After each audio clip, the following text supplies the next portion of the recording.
Namaste. I'm Margo Sorum with Yoga Therapists of Alaska, and today is Sun Salutations Day.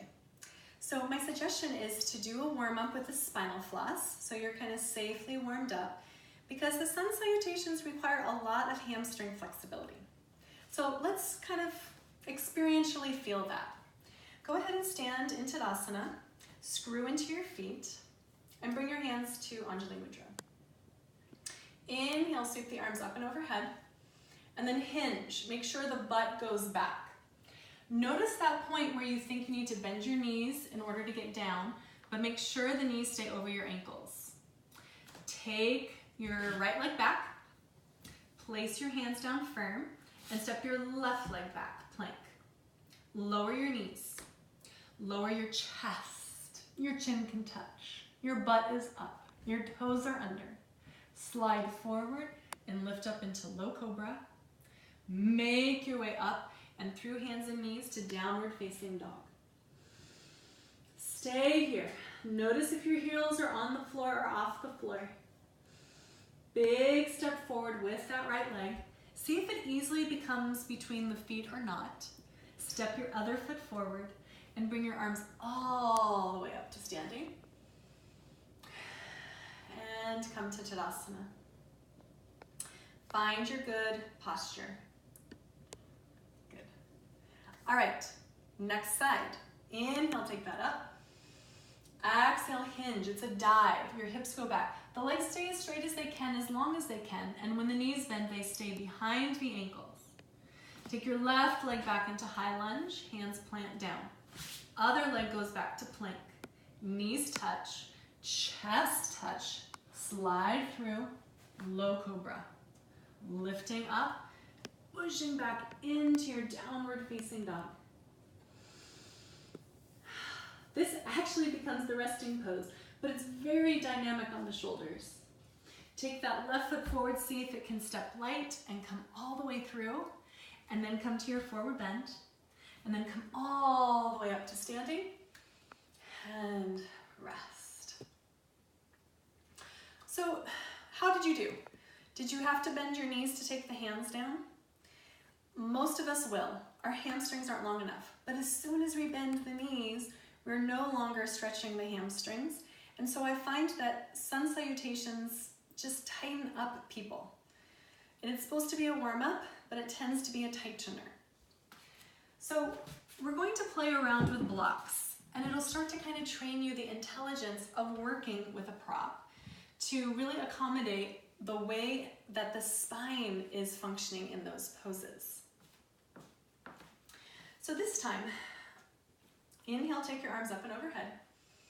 Hinge, and see if your hands can come to the blocks and that the legs can stay straight. Some of your students will likely need more blocks, or like a bolster, and it brings it up even higher. And notice that my spine is integrated here. It's not rounding.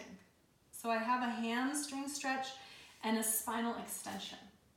Now, to come all the way into the pose, we inhale, do monkey, and then if the hips are the highest point, as you hinge, then you flex the spine and bring it as close to the chest as possible, and the head hangs. Whew, my knees might have to bend a little bit, but still my hips are the highest point. You're gonna lengthen the spine, take that right leg back into high lunge. Put the blocks underneath the shoulders. Notice how easy it is to step forward and back here. Let's lunge the other way too. So you could actually really practice these good hip hinges and lunges from this position. And you're gonna have your students practice that. Like this is kind of like nutritious cardio as you just practice. And then see what happens when you take it down a setting and see if the lunging is as successful and if your forward bend is as successful. So this is going to end up being the diagnostic for this series. How do they lunge? How do they forward fold? And you're going to just see if maybe they can come down another block. But it's not important how far down you get. It's finding the place where the mechanics work well. So you can start to see my mechanics are getting a little raggedy. And then when I come all the way to the floor, look at how hunched over I have to be to get in and out of this pose. It's really compressed, and I don't care for it. So I tend to use my blocks on the highest setting as I'm warming up. And then as I'm gonna move through the whole pose, or all of the poses, I love to use the blocks on this setting. Check it out. I come down here, I come down, I go up. Oh, it just feels better. And then when I go into downward dog, guess what? I can put my heels down. And I love how that feels in the calf muscles. So, we're gonna do another round of warm-ups, and I'm gonna invite you to use the blocks on whatever setting feels most easeful. And in your home practice, start playing with this idea and finding what works best for your body, and then model that for your students so they don't hesitate to prop themselves in an intelligent way. Inhale, sweep up. Exhale, forward fold. See if the legs can stay long. Monkey, and then dive. But make sure the hips are the high point. Lengthen one more time, and take that right leg back into high lunge. Blocks need to be on this second setting or the low setting for a little more stability, or you could stack 2 blocks on their lowest setting if you need more height.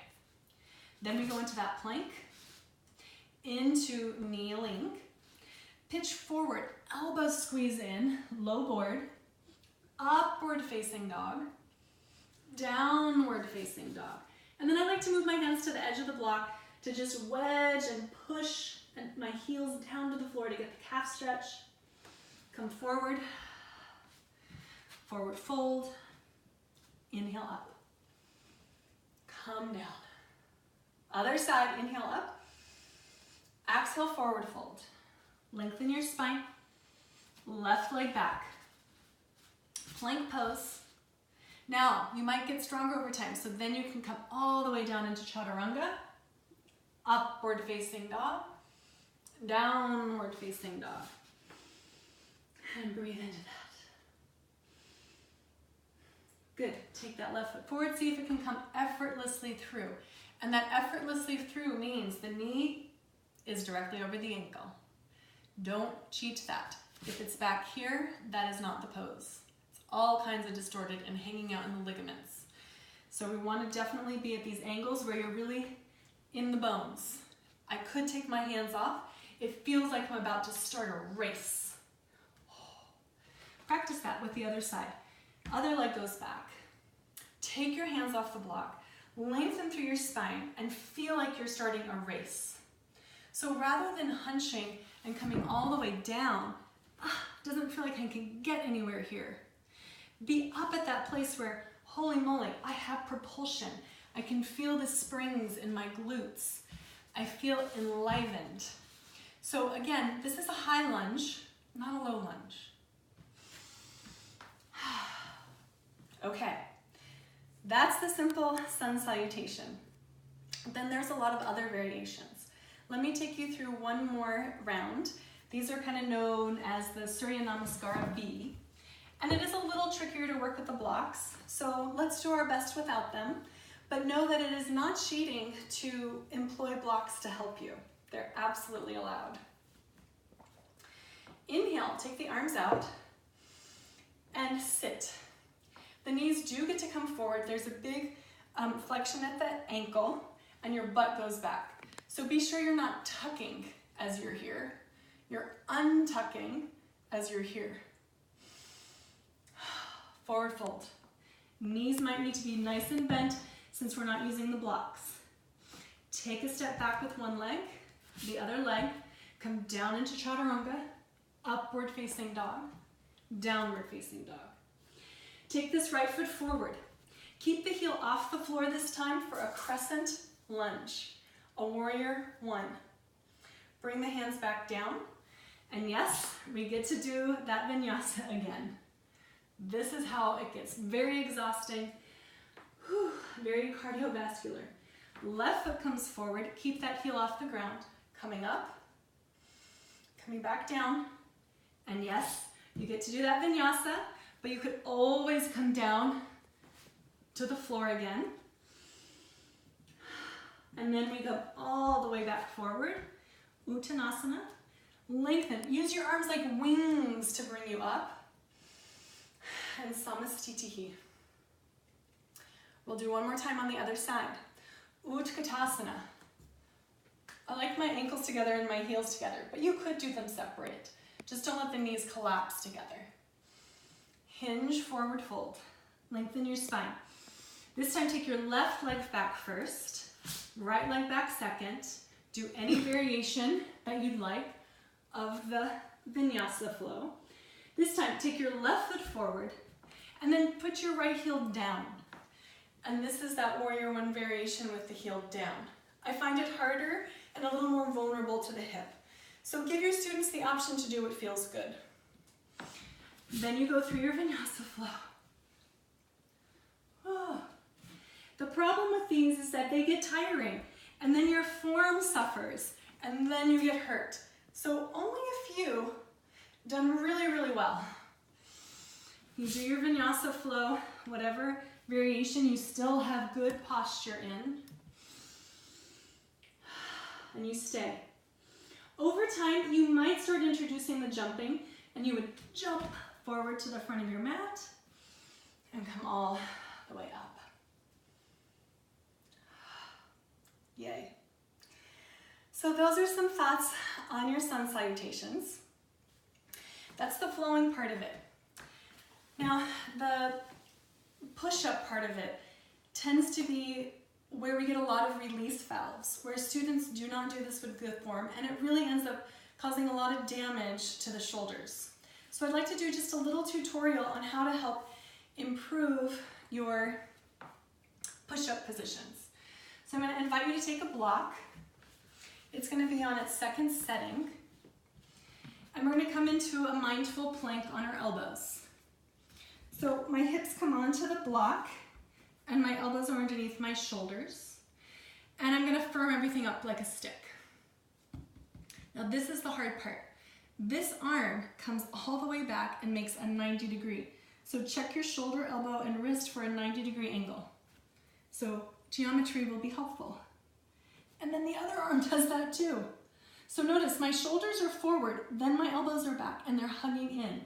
So it becomes this tricep push-up. Upward facing dog, Chaturanga Dandasana.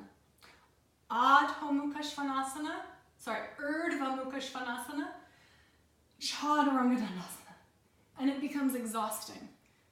So imagine this angle without the block. It's hard.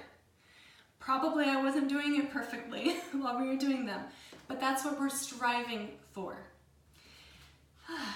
We can practice it without the block, with toes down. You pitch forward, sink your elbows in, come to that 90 degree angle. Practice the upward dog, practice child's pose. Over time, you can be up here and really see how far you can get down without compromising, and it might not be very big. Let them start small. Oh, and they can practice the whole thing. All right, so for your assessment, during this block of poses, these couple of weeks, really start to train that healthy forward bend. And you might notice that a few of your students really need more than even a block, and that's okay. They can still do the movements, but at home, have them practice with a wall. So they're going to be away from the wall, they're going to hinge, and they're going to find this forward bend at the wall, where they find this arrangement for the bar, and they start looking for that pelvis to be up and high, the highest point. Another thing that can happen, and that can be very helpful, is working with a chair. And I know you might not have this at school, but they go up and they practice this forward bend. And they just feel the hamstring stretch here. And then they can practice their good lunging from here.